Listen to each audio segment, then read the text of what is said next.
नमस्कार। Dhirendra पुंडी news point में आप सभी का एक बार फिर से स्वागत है। और मेरे साथ के विंडो में आप देख रहे हैं अवनीश जी। अवनीश जी को बड़ी मुश्किल से पकड़ के लाना पड़ता है, ये इतना ज्यादा जो है व्यस्त रहते हैं कि जो है उनको ढूंढता हूं मैं, लेकिन मैं फिर भी पकड़ लाता हूं क्योंकि सारे दर्शक कहते हैं अवनीश जी को सुनना है। तो मैं अवनीश जी के पुरानी कर्मस्थली पे हूँ असम में, और अवनीश जी वहां हैं, और हम लोग जल्दी ही आपको एक साथ दिखेंगे फील्ड में। तो ये बड़ा उनका कहा है अवनीश जी ने, तो हम लोग मिलते हैं कोलकाता में। लेकिन उससे पहले आज हम लोग बात कर रहे हैं कोलकाता की। अवनीश जी, ये तो पहली बार हुआ कि एक ऐसा एसआईआर कराना पड़ा जिसमें सुप्रीम कोर्ट को मॉनिटरिंग करनी पड़ रही है। ये भी पहली बार देश देख रहा था कि प्रेसिडेंट जा रहे हैं तो भी नहीं जा रहे हैं, प्राइम मिनिस्टर जा रहे हैं तो भी नहीं जा रहे हैं, बीएसएफ जमीन मांग रही तो भी नहीं जा रहे हैं। लेकिन ये भी पहली बार देखा है क्या कि आप न्यायिक अधिकारियों को बंधक बना ले 9 घंटे तक, और कोई सरकार ना दिखाई दे, कोई उच्च ना दिखाई दे। इस सब का आपको ओवरऑल इम्पैक्ट क्या लगेगा? पहले तो जो है कि क्या इस तरह का आपने पहले देखा है क्या, फिर दूसरा क्या बिल्कुल आपको उम्मीद थी क्या, और तीसरा इसका बिल्कुल सर, इम्पैक्ट। जी बिल्कुल सर, बिल्कुल। आपने कहा कि क्या हम लोगों ने देखा है। हम लोगों ने तो पढ़ा है, लेकिन वेस्ट बंगाल ने देखा है। वेस्ट बंगाल का ये कोई नया अनुभव नहीं है और ना कोई पहला अनुभव। डायरेक्ट एक्शन डे और क्या था सर? बंगाल की उसी धरती ने शोहरावर्दी का शुरू किया हुआ डायरेक्ट एक्शन डे न सिर्फ देखा है बल्कि झेला है। क्या जो कुछ भी मालदा में हुआ, हजारों की मजहबी भीड़, NH-12 जैसे इंपॉर्टेंट लाइफलाइन जो चिकन नेक से निकल के भारत के हिस्सों में आता है, उसको रोके रखना, मिलिट्री के कानवाय तक को रोके रखना, गाड़ियों में तोड़फोड़, न्यायिक अधिकारियों को बंधक बनाना, ये डायरेक्ट एक्शन डे नहीं था तो और क्या था? आप उसे नाइट कह सकते हैं, और ये डे नाइट भी हो सकता है, ये कंटिन्यूअस भी हो सकता है। और डायरेक्ट एक्शन डे से भी मालदा की घटना खतरनाक क्यों हो जाती है? क्योंकि मालदा के 100 से ज्यादा गांव में SIR का जो असली असर पड़ा है, जिसने अवैधता को समाप्त किया है, जिसने ममता बनर्जी के मजहबी वोट बैंक की ऐसी की तैसी की है, मालदा केवल एक मवाद है। 100 गांव के लोग इकट्ठे हो जाते हैं। ये वो तैयारी बताता है कि आज वो SIR के खिलाफ इकट्ठे हुए हैं, कल वो डेमोग्राफी के खिलाफ खड़े हो जाएंगे। और ये स्थिति डायरेक्ट एक्शन डे से खतरनाक इसलिए हो जाती है कि आज उसको सत्ता का संरक्षण प्राप्त है, उस भीड़ को संरक्षण प्राप्त है, उस मेंटेलिटी को संरक्षण प्राप्त है। ममता बनर्जी खुल के कहती हैं कि मैं एक भी नाम नहीं कटने दूंगी। कौन होती हैं आप? और जब ये पूरी हिंसा हो जा रही है, सब कुछ हो जा रहा है, 18 गिरफ्तारियां हो जा रही हैं, CGI साहब हमारे 2 बजे रात तक जग रहे हैं, लेकिन अगले दिन 7 ऐसे टुटपुजिया आदेश पारित कर रहे हैं कि सिक्योरिटी बढ़ा दो, DGP को तलब कर लो, शोकॉज नोटिस दे दो, 6 अप्रैल को सारे आ जाओ। अरे क्या करते हैं साहब? आपको रात भर नींद नहीं आई और सुबह आपने 7 चूरन जैसे ऑर्डर उठा के दे दिए। सेंट्रल फोर्सेस बढ़ाओ। मैं कहता हूं, आपने ये ऑर्डर क्यों नहीं कर दिया कि 356 लगाओ? और क्या चाहिए? आपके अपने परिवार के 7 न्यायिक अधिकारी थे साहब, जिनकी जान सेना ने बचाई है, और आप रात भर आपकी नींद उड़ी रही, उसके बाद भी 356 का आदेश आप खुद क्यों नहीं पारित करते? चलिए मैं मान लिया कि केंद्र सरकार बड़ी कमजोर है, नरेंद्र मोदी के अंदर दम नहीं है, अमित शाह ऐसा कर नहीं सकते हैं। ये वही लोग कहते हैं जिन्हें विधायिका और न्यायिक कामकाज का बड़ा अल्प ज्ञान होता है। मैं किसी की भावना का अनादर नहीं कर रहा, न किसी की समझदारी को चैलेंज कर रहा हूं, लेकिन सुप्रीम कोर्ट के इंटरवेंशन के बाद 356 लगाना अब कितना तकनीकी रूप से कठिन हो चुका है, एक अकेले उदाहरण उत्तराखंड आपको दिखाई देगा। कांग्रेस की रिजीम जो कि बात बात पर 356 लगा देती थी, उसमें भी जरा UPA 1 और UPA 2 के दौरान आप देख लीजिए कितने 356 लगे थे। खैर, हम वहां से आते हैं सर। वेस्ट बंगाल में ममता बनर्जी की USP क्या था? एक नारा सर आपको याद होगा, मां माटी मानुष। बड़ा भावनात्मक, बड़ा तेवर वाला, मां, आहा, माटी, बंगाली अस्मिता, बंगाली प्राइड। मानुष, बंगालियत पूरा कवर हो जाता था। 3 म से शुरू होने वाले माँ, माटी, मानुष, इन नारों के बाद आज ममता बनर्जी के पास कौन से नारे हैं? 3 म हैं। लेकिन दर्शक आप भी चौंकिएगा कि माँ, माटी, मानुष से चलने वाली ममता बनर्जी के पास आज म के 3 शब्द हैं, मछली, मटन और मुर्गा। ममता बनर्जी अब ये कहती हैं कि वेस्ट बंगाल में अगर भाजपा की सरकार आ गई तो यहाँ मछली बिकना बंद हो जाएगा, यहाँ मटन बिकना बंद हो जाएगा, अंडा बंद हो जाएगा, मुर्गा बंद हो जाएगा। मजे की बात देखिए सर, एसआईआर वाले दूसरे स्टेट में वो हमारे स्टालिन साहब तमिलनाडु में कहते हैं कि अगर एनडीए की सरकार आ गई तो तुमको पता है क्या होगा? तमिलनाडु का नाम ये लोग बदल देगा और इसको दक्षिण प्रदेश इसका नाम कर देगा। वेस्ट बंगाल पर अगर फिर वापस आ जाएं सर, तो पिछले 10 सालों के अंदर मेरे पास एक फिगर था, मैंने एक वीडियो भी किया है। डेमोग्राफी जिस हिसाब से बदली है और वहां पर इस्लामिक डेमोग्राफी चेंज, इसकी बात तो खूब होती है, लेकिन वो फिगर बताता है कि 10 सालों में क्रिश्चियनिटी और इस्लामिक ये दोनों डेमोग्राफीज बहुत तेजी से बढ़ी हैं और इनका एकमात्र शिकार हुआ है हिंदू। अब सर मैं बड़ी विनम्रता से एक सवाल उठाता हूं, चलिए 2014 में नरेंद्र मोदी आए, उसके बाद 11 साल 12 साल में नरेंद्र मोदी ने कुछ नहीं किया, बड़े कमजोर, ममता से हारते रहे, सब होते रहे। लेकिन जरा 2014 से पहले चलते हैं, चलिए यूपीए 1 चले जाएं, यूपीए 2 चले जाएं, उससे पहले और चले जाएं, ममता बनर्जी का जब 15 साल पहले सरकार, 2012 के पहले लेफ्ट की सरकार वहां पर थी, तो हमने उसमें वाजपेयी जी की भी सरकार देखी, उसमें हमने सेंटर में तमाम मिली जुली भी सरकारें देखी। वहां तक अगर चले जाते हैं तो ये जो डेमोग्राफी 10 सालों में बदली है, इसके पीछे के 10 सालों में जो डेमोग्राफी बदली है उसमें किस केंद्रीय सरकार की भूमिका थी? मैं ये सारी चीजें इसलिए कह रहा हूं कि वेस्ट बंगाल का समाज और वेस्ट बंगाल का मतदाता, इन दोनों ने इसे होते हुए देखा है, देखते रहे हैं और तो और इसे होने दिया है। कैसे? एक समाज के रूप में उन्होंने अपने सांस्कृतिक हानि को होते हुए देखा, उन्हें कोई फर्क नहीं पड़ा। वो कॉफी हाउसेस में बैठे रहे, वो बौद्धिकता में रहे, वो रविंद्र संगीत में रहे, उन्होंने हिल्सा मछली की पूंछ पकड़ी, एक हाथ में गजरा लिया, दूसरे हाथ से धोती का कोना पकड़ा और आनंद रहे, उन्हें कोई मतलब नहीं रहा। उन्होंने कहा नो, बंगाल में ये सब नहीं चलता। ठीक, एक समाज के रूप में उन्होंने ये किया। दूसरा, एक मतदाता के रूप में उन्होंने क्या किया? 3 दशकों से ज्यादा वेस्ट बंगाल की सत्ता रखी, जो इसकी पोषक, मजहबी वोटों की पोषक, मजहबी भीड़ की पोषक, डेमोग्राफी बदलती रहे इसकी पोषक, घुसपैठियों को घुसाने और बसाने की पोषक।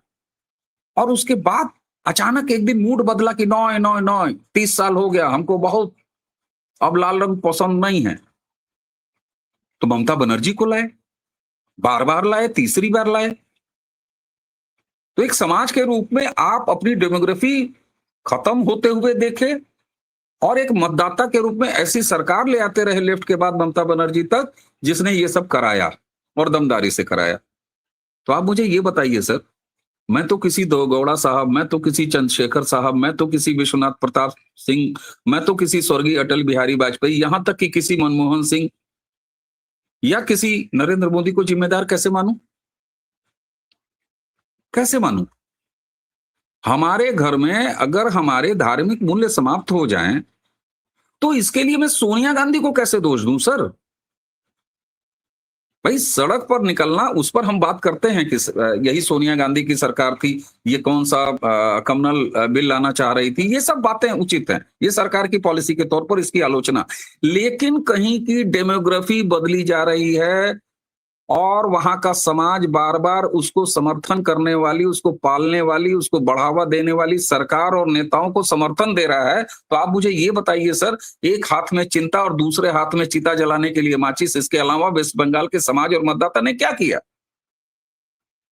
बहुत सारे लोगों को ये लगेगा कि अरे वाह भाई साहब, आप यूपी में बैठ के बड़ा चिल्ला रहे हैं, आपने ये, अरे भाई साहब 2017 से पहले हमारी भी यही गति थी, हम कोई बहुत अलग नहीं थे। जिस गाड़ी में सपा का झंडा, उसके अंदर बैठा गुंडा, और वही गुंडई हम झेलते थे साहब।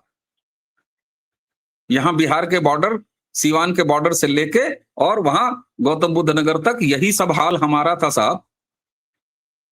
कब किसकी जमीन पर कब्जा हो जाए, कब किसके खिलाफ कोई कार्रवाई हो जाए, कब अपहरण हो जाए, कब बहनें छिड़ जाए, कब माताएं छिड़ जाए, कब बेटियां छिड़ जाएं, ये हमने नहीं देखा क्या? लेकिन 2017 में हमने बदला ना, बिहार ने अपने आप को बदला ना, अभी अभी बदला है ना। और तो और सर, उत्तर प्रदेश बिहार हमेशा कहा जाता। आप असम में रहे हैं, असम मेरी कर्मभूमि रही है। असम और वेस्ट बंगाल में लगभग उसी तरह की समानता है, सगे भाइयों वाली या चचेरे भाइयों वाली, जो उत्तर प्रदेश और बिहार में है। खान पान के मामले में हो, भाषा के मामले में हो, सोच के मामले में हो, कल्चर के मामले में हो, काफी हद तक वेस्ट बंगाल और असम में सिमिलरिटी है। समस्याओं में भी सिमिलरिटी है। घुसपैठ की समस्या, अवैध समस्या, डेमोग्राफी बदलने की समस्या। लेकिन असम ने क्यों परिवर्तन किया स्वयं में? असम ने तो बदल दिया अपने आप को, चल पड़ा, सोनोवाल साहब से लेके और उसके बाद हेमंता बिश्वा शर्मा तक। क्यों? क्योंकि असम ने इस बात को समझ लिया जो वेस्ट बंगाल अभी नहीं समझ रहा। असम ने यह समझा कि अगर हम हैं तब हमारी अहोम प्राइड है, अहोम हमारा जो आइडेंटिटी है, असमी आइडेंटिटी है, कल्चरल हो, चाहे वो रिलीजियस हो, चाहे वो पॉलिटिकल हो, चाहे वो सोशल हो, ये तभी बची रहेगी। और इसको बचाने के लिए अब ऐसी सरकारों को नहीं लाना है। असम उस रास्ते पर निकल पड़ा, लेकिन वेस्ट बंगाल अभी भी वहीं बैठा हुआ है। तो इसका दोष किसको जाएगा? मैं मानता हूं कि सरकार को 356 लगा देना चाहिए। अरे मैं तो कहता हूं 1356 लगवा लो भैया, लेकिन जब तक समाज नहीं बदलेगा तो फिर आप क्या करेंगे? इसलिए मुझे लगता है कि किसी को दोष देने का अब ये समय नहीं है। वेस्ट बंगाल को अब ये समझना पड़ेगा कि वो किस ज्वालामुखी के ऊपर खड़ा है, और ज्वालामुखी का लावा ऑलरेडी बह रहा है। वो मालदा में निकल के आया है। मालदा में एसआईआर निशाना था, लेकिन भीड़ इतनी पर्याप्त थी कि कल को जब हिंदुओं पर निशाना लगाना होगा तो they are well communicated, well organised, well planned, और ये काम होगा। अब कुछ लोग कहेंगे कि साहब चुनावी बाद वाली हिंसा के बारे में आप क्या कहेंगे? बीजेपी तो ऐसे लोगों की केयर नहीं करती। आप मान क्यों चलते हो कि चुनाव के बाद की हिंसा होगी? मैं वेस्ट बंगाल की जनता से पूछ रहा हूं सर, समाज को मैं विनती कर रहा हूं कि भाई साहब आप ये पलट देते क्यों नहीं कि हिंसा नहीं होगी उसके बाद? जी। बहुत ही सही से आपने देखा, लेकिन मुझे एक और सवाल आपका है कि क्या इसके बाद चुनावी पैटर्न पर कोई असर पड़ेगा? क्योंकि देखिए मुझे ये लगता है, जो मैं आपको बताऊं, वैसे तो रहमान डकैत का वो वीडियो चूंकि मैंने फर्स्ट पार्ट देख लिया बहुत लोगों के कहने के बाद, क्योंकि मैं उस पर एक वो बनाना भी चाह रहा था एक वीडियो। तो जैसे लियारी की उस पर खड़ा होकर मंच पर वो कहता है कैसे, और भीड़ का जवाब जो आता है रहमान डकैत की, कुछ इस तरह से वो उसके साथ खड़ी थी जो नेता उस पर खड़ा होकर गाड़ी पर कहता है तो मालदा वाले कैसे हैं, तो मालदा वाले उसी तरह से हैं, है ना। तो वो इंतजार कर रहे हैं कि लूटना किसको है, कत्ल किसके करने हैं, और उसके लिए सबसे बेहतर है आपको मालूम है क्यों। लेकिन मैं ये जानना चाहता हूं कि कल की उस बेचारगी, उस बेबसी, उस सब ने क्या बीजेपी छोड़िए, जो चुनाव आयोग ने पिछले लगभग 2 महीने से लोगों के अंदर एक विश्वास पैदा करने की कोशिश की थी। उन्होंने कोशिश की कि वो लोग निकले, अधिकारियों को उन्होंने बुरी तरह से जो करप्टेड थे उन सब को बनाया, हटाया, सब किया। लेकिन कल की उस घटना ने क्या ये साबित नहीं कर दिया कि जो रोग है वो इतना गहरा है, वो अंदर तक चला गया? क्योंकि 9 घंटे तक रहा और उसके बावजूद भी, चूंकि देखिए आपने कहा, मैंने आपकी बात मान ली कि भाई सुप्रीम कोर्ट ने ऐसा लुंज पुंज सा आदेश दे दिया, लेकिन सुप्रीम कोर्ट ने ये भी तो कहा कि ये मशीनरी फेल हो गई। ये तो इस गवर्नमेंट का काम है, केंद्र का। ये बहुत सारे लोग, क्योंकि देखिए सवाल ये है कि अगर आप मर्ज की पहचान गलत करेंगे तो मरीज मरेगा, क्योंकि दवाई आप चाहे जो भी ले आए, शिलाजीत दे दें तब भी मरेगा। तो लेकिन सवाल ये नहीं है, सवाल ये है कि क्या जो लोग अपना साहस जुटा रहे थे, जिन्होंने 21 के बाद उतने बड़े उसके बाद किया, उसके बाद 24 में भी वोट किया उन्होंने, अभी आपको लगता है, याद है हम लोगों ने चर्चा की थी मोदी ममता एक है, है ना? ये सब बहुत चल रहा था, याद है ना, लाइव में उस समय लोग बोल भी रहे थे, वीडियो में भी आ रहे थे। तो मैं आपसे ये पूछता हूं कि क्या इसका कोई असर आपको दिख रहा है अब होगा, और पूरे इसको जनमानस को आपको कैसे लग रहा होगा? देखिए, निंदा तो हमारे पास राजनाथ सिंह है, बहुत कर सकता है वो, जितने दिन उससे बढ़िया तो कोई नहीं कर सकता। मैं समझता हूं कि इस देश में एक नाम दिया जाना चाहिए, निंदानाथ पदक तो उन्हीं से मिलेगा। तो वो निंदाओं से कुछ होता नहीं है, खासतौर से उन लोगों को जिनके साथ रेप हुए थे, जिनके कत्ल हो गए थे, और जो अब फिर आप, अच्छा उस भीड़ को आप अपने से बताइए, आप उस शहर में होते, मालदा में, आपका घर होता उस भीड़ से महज 500 मीटर दूर। देखिए, मैं कोई पॉलिटिकल बात ही नहीं कर रहा आज, मैं तो एक वहां चूंकि हूं, उस इलाके में घूम रहा हूं, तो मैं ये फील करता हूं कि हाँ, जब मैं दिल्ली में बोलता हूं स्टूडियो में बैठ के तो क्या होता है, और जब मैं कोलकाता के जंगीपाड़ा या किसी और इलाके में बैठ के बोलता हूं तो उसका अर्थ क्या होता है।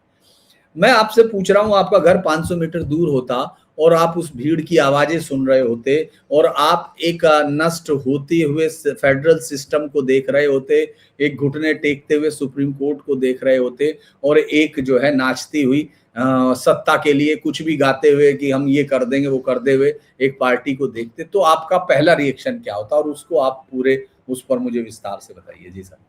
बिल्कुल सर, निश्चित तौर पर डराने वाला एहसास होता, और संभवतः ये ख्याल आ रहे होते कि अब ये जगह छोड़ देनी चाहिए। मैं बिल्कुल ग्राउंड रिएक्शन दे रहा हूं जो होता पहली नजर। लेकिन सर, मैं जरा इसे दूसरे तौर पर भी देखता हूं। मालदा की घटना आप बेहतर तरीके से जानते हैं कि कौन सी वेस्ट बंगाल की सीटों पर कौन ज्यादा प्रभावी है। ये जो मालदा का इलाका है, यहाँ पर ये तो निश्चित है ना कि भारतीय जनता पार्टी के कैंडिडेट को जीत नहीं मिलनी, एसआईआर हो गया उसके बावजूद भी। ये तथ्य बताते हैं, ये फिगर्स बताते हैं। वहां पर या तो लेफ्ट, अभी देखिए जो 18 गिरफ्तारी हुई है उसमें एक एसआईएफ और जो सीपीएम उसका कैंडिडेट है। टीएमसी के 3 पार्षद अरेस्ट हुए हैं। तो ये एसआईआर के बाद अगर मालदा का केवल हम मॉडल ले लें और यही उदाहरण ले लें, और इस पर जरा पॉलिटिकली बात करें कि वाकई वेस्ट बंगाल के इलेक्शन पर जो आपका सवाल था कि क्या असर हुआ, मोरल, जो सिक्योरिटी क्या डर गया वाकई में?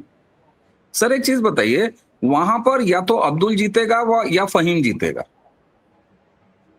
उस इलाके से या तो टीएमसी का मुस्लिम कैंडिडेट जीत के आएगा, या कांग्रेस का मुस्लिम कैंडिडेट जीत के आएगा, या अगर वहां पर ओवैसी लड़ेगा तो उसका कैंडिडेट जीत के आएगा, या आपके वो जो बाबरी मस्जिद वाला, उसका नाम मैं बार बार भूल जाता हूँ, हुमायूं कबीर। हाँ, हुमायूं कबीर, या तो वो जीत के आएगा।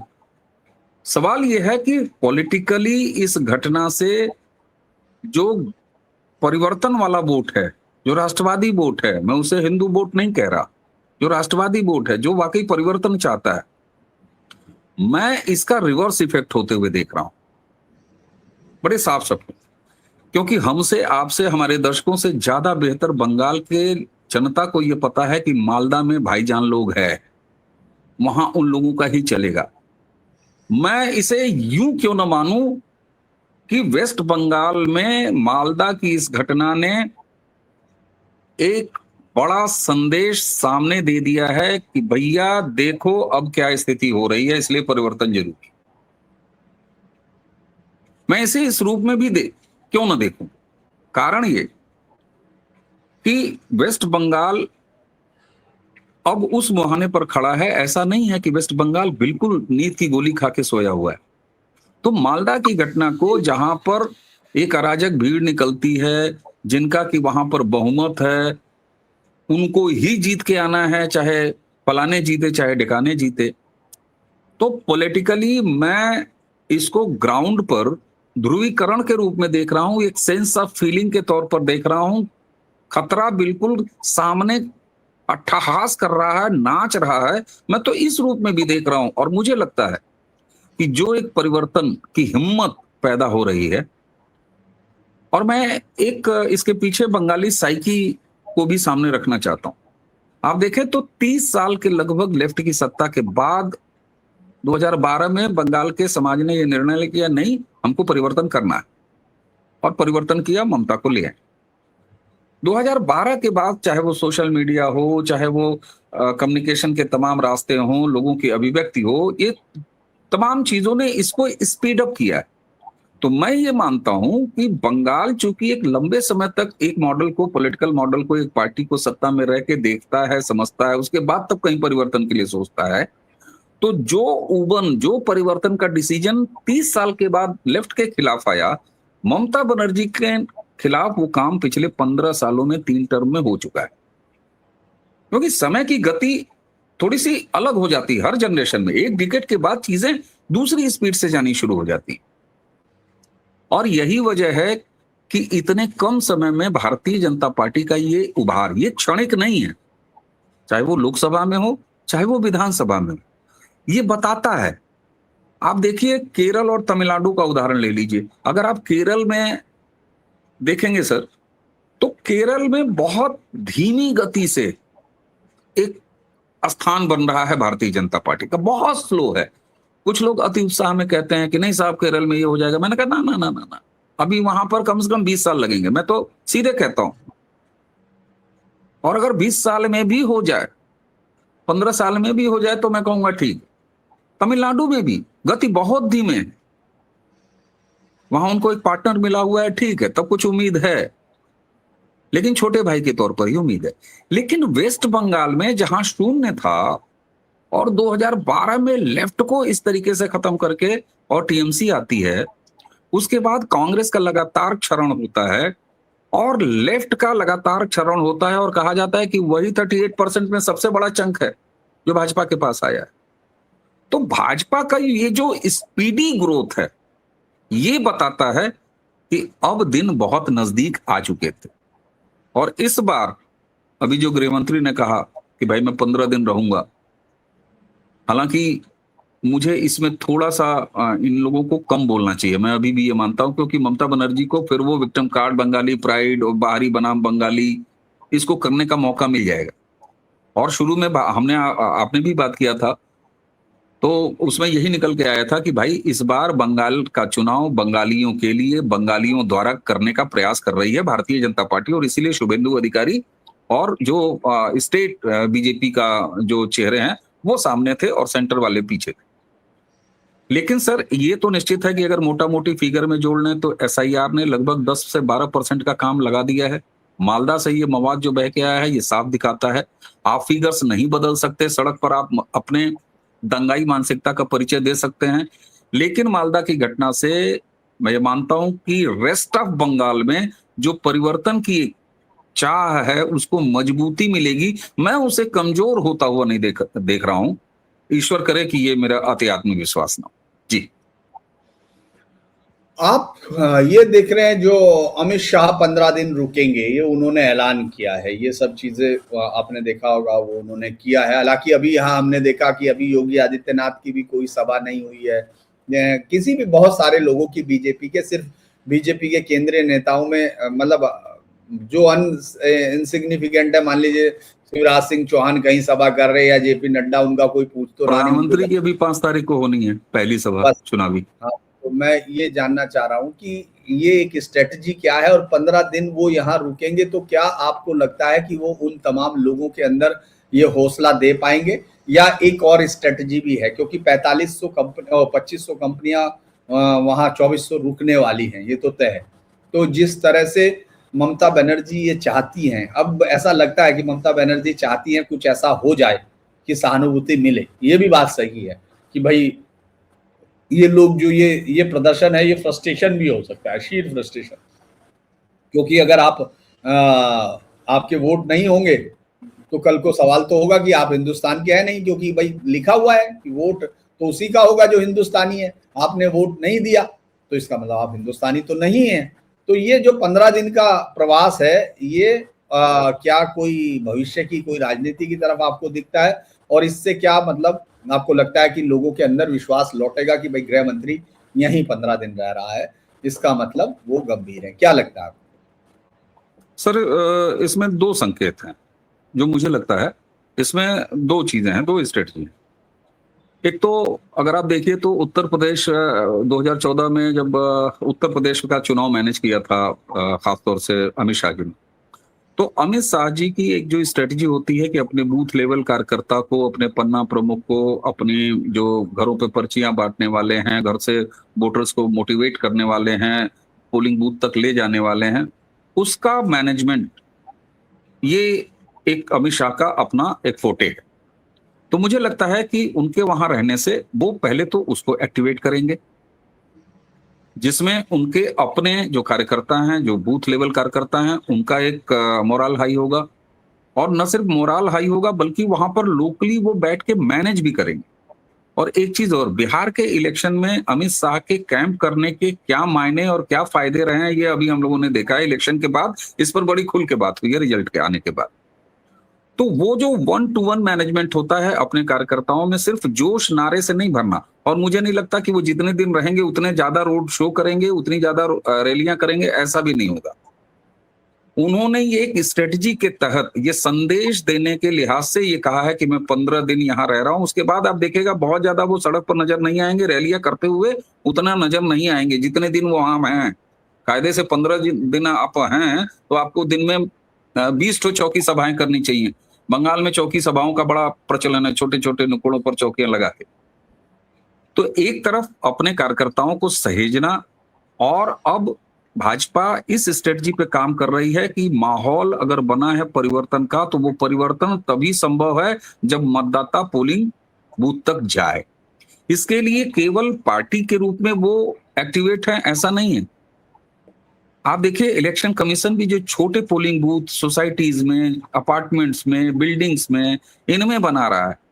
तो मैक्सिमम इन लोगों का एफर्ट अब ये है कि ज्यादा से ज्यादा मतदाता पोलिंग बूथ तक पहुंचे। तो मुझे लगता है कि एक तरफ अपने कार्यकर्ताओं और अपनी जो इलेक्शन लड़ाने वाली जो टीम होती है, एक उसका मैनेजमेंट जो कि बहुत जरूरी है, और दूसरा वेस्ट बंगाल के उस परिवर्तन चाहने वाले समाज को ये संदेश कि हम कमान संभाल रहे हैं।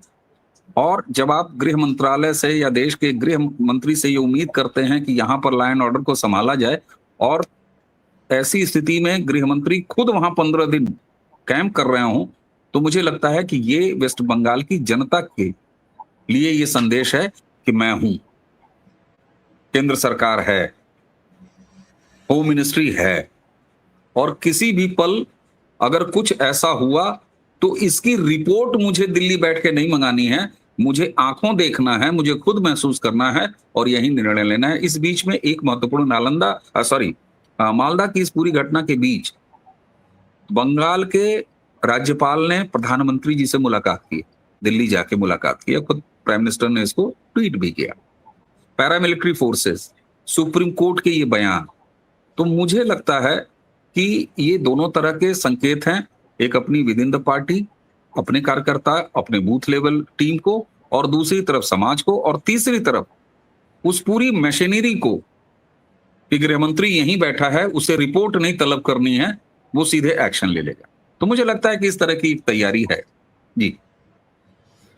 एक आखिरी सवाल, ममता बनर्जी ने कहा है कि भाई ये तो सब मेरी कोई जिम्मेदारी नहीं है, तो चुनाव आयोग की जिम्मेदारी है, और सारे अफसर जो है बड़े अफसर वहां भेज दिए। तो आपको लगता है सिर्फ वही बड़े अफसर तिलिस्म की चाबी होते हैं, मतलब बाकी सब अफसर खराब ही होते हैं? पूरे देश में ऐसा ही होता है? और क्या चुनाव आयोग का मतलब ये है तो फिर इस्तीफा हो जाना चाहिए तमाम मंत्रियों का, मुख्यमंत्रियों का, अगर चुनाव आयोग आ जाता है? तो आप इसको देखते हैं, किस तरह से देखते हैं? ये किस तरह की उनकी जो मैं ये कहूँ कि फील्डिंग किस तरह की कर रही है वो अपनी? डिफेंसिव फील्डिंग है सर, आपने सही कहा। अगर आपके हाथ में कुछ नहीं है तो इस्तीफा दे दीजिए, काहे को बैठी हुई है केयरटेकर चीफ मिनिस्टर बन के। लेकिन ममता बनर्जी का ये डिफेंसिव स्टेटमेंट है। वो जान गई हैं कि मालदा में ये जो भीड़ निकली है, इसने रेस्ट ऑफ बंगाल में क्या संदेश दिया है, इसीलिए वो पल्ला झाड़ रही है कि मैंने कुछ नहीं किया। आपने कैसे कुछ नहीं किया? 3 आपके पार्षद कैसे गिरफ्तार हुए हैं? आपका इन्वॉल्वमेंट नहीं है तो क्या है बताइए? और बंगाल में मजहबी भीड़ सड़क पर कहीं निकले तो वो क्या भारतीय जनता पार्टी अल्पसंख्यक मोर्चा के सदस्य थे क्या? ऐसा कोई मानेगा क्या? मुस्लिम परस्ती की राजनीति आप करती हैं और आपका पॉलिटिकल कनेक्शन नहीं है, वो सारे तो दीदी दीदी आपके लिए कर रहे हैं भाई। और आपने ही कहा था ना कि एक भी वोट मैं कटने नहीं दूंगी, तो वोट वहां कटे हैं इसलिए वो चिल्ला रहे हैं, आपके कहने पे चिल्ला रहे हैं। दरअसल ममता बनर्जी ने मालदा की इस घटना के बाद जो ये कहा है, ये डिफेंसिव स्टेटमेंट है उनका। वो जानती हैं कि इसका फायदा तो एक नहीं मिलना मुझे, हाँ ये नुकसान जरूर करा देंगे। जो मतदाता थोड़ा अहजव में था, जो थोड़ा सा इधर उधर घूम रहा था, उसको भी लगेगा अरे रे रे रे ये तो यार वाकई गड़बड़ हो जाएगी। तो इसने भाजपा के पक्ष में चुनावी रूप से देखें, राजनीतिक रूप से देखें, तो मालदा के इस घटना को भाजपा एक चुनावी फायदे के रूप में इस्तेमाल कर सकती है। ये सेंटिमेंट भी बन रहा है और ममता बनर्जी का डिफेंसिव स्टेटमेंट भी ये बताता है पल्ला झाड़ना। और क्या इससे पहले जब वो पूर्णकालिक मुख्यमंत्री थी तो वेस्ट बंगाल में बड़ा अमन चैन था क्या, शांति थी क्या, मुझे भी भीड़ नहीं निकलती थी क्या? तो दीदी को अपने भाईजानों से रिश्ता बताने की आवश्यकता नहीं है। ये पूरा समाज महसूस करता है कि उनका दिल और उनकी टोपी दीदी के लिए धड़कती है। तो वो कितना भी पल्ला झाड़े, लेकिन वो सब के सब टीएमसी वोटर ही हैं। और 100 गांव के लोग जो वहां इकट्ठे थे, जिनके नाम कटे हैं, वो दीदी के ही वोटर्स थे। तो मुझे लगता है कि ये डिफेंसिव स्टेटमेंट। जी धन्यवाद, आप जुड़े उसके लिए बहुत बहुत धन्यवाद। आप तमाम दर्शकों से अनुरोध है, चैनल को लाइक कीजिए, सब्सक्राइब कीजिए, शेयर कीजिए, और अगर सहयोग कर सकते हैं तो सहयोग भी कीजिए, और साथ में प्रारब्ध पर जरूर पहुंचकर देखिए। लगातार रोज आप उनकी अलग अलग तरीके से अलग अलग एक्सपर्ट के साथ हमारे अवनीश जी करते हैं शो, उसको जरूर देखिएगा, ऐसा अनुरोध है। आज के लिए इतना ही, आप जुड़े उसके लिए बहुत बहुत धन्यवाद अवनीश जी आपका। सर नमस्कार सर, मैं दर्शकों को बता दूं, हम लोगों ने ये तय करके टी शर्टें नहीं पहनी हैं, ये अकस्मात स्क्रीन पे आने के बाद हुआ है। जी धन्यवाद धन्यवाद।